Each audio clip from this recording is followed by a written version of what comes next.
क्या स्वर्ग और नर्क वास्तव में होते हैं? स्वर्ग और नर्क की अवधारणा पर विचार करना दिलचस्प है। क्या ये वास्तविक स्थान हैं या मात्र कल्पना? धार्मिक ग्रंथों में वर्णित है कि मृत्यु के बाद व्यक्ति अपने कर्मों के आधार पर स्वर्ग या नर्क में जाता है। दुनिया के विभिन्न धर्मों में इस अवधारणा का उल्लेख मिलता है। स्वर्ग को जहां अच्छी आत्माएं निवास करती हैं और नर्क को जहां बुरी आत्माएं यातनाएं भुगतती हैं, ऐसे स्थानों के रूप में देखा जाता है। धार्मिक मान्यताओं के अनुसार पापी व्यक्ति को नर्क में दंड दिया जाता है, जबकि पुण्यात्मा को स्वर्ग में आनंद मिलता है। नर्क की संख्या और स्थान को लेकर विभिन्न ग्रंथों में भिन्नता है। सामान्यतः माना जाता है कि नर्क पाताल भूमि में स्थित होते हैं, जिन्हें अधोलोक भी कहा जाता है, जबकि स्वर्ग को ऊर्ध्वलोक कहा जाता है। कुछ लोग स्वर्ग और नर्क को कल्पना मानते हैं, जबकि अन्य इन्हें सत्य मानते हैं।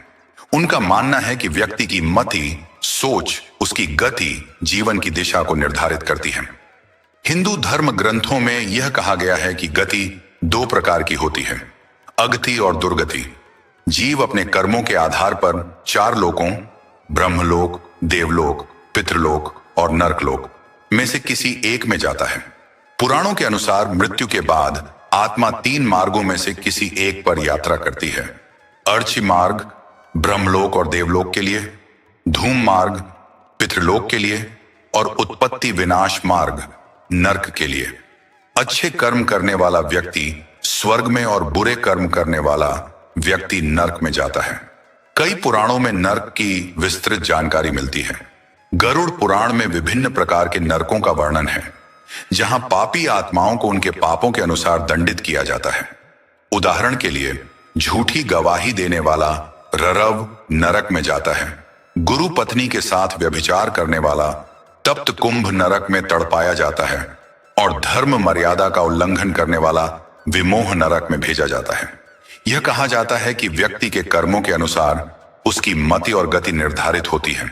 अच्छी मति और अच्छे कर्म करने से स्वर्ग की प्राप्ति होती है, जबकि बुरी मति और बुरे कर्म नर्क की ओर ले जाते हैं।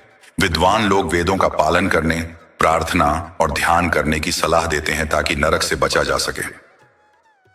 जय श्री कृष्णा दोस्तों,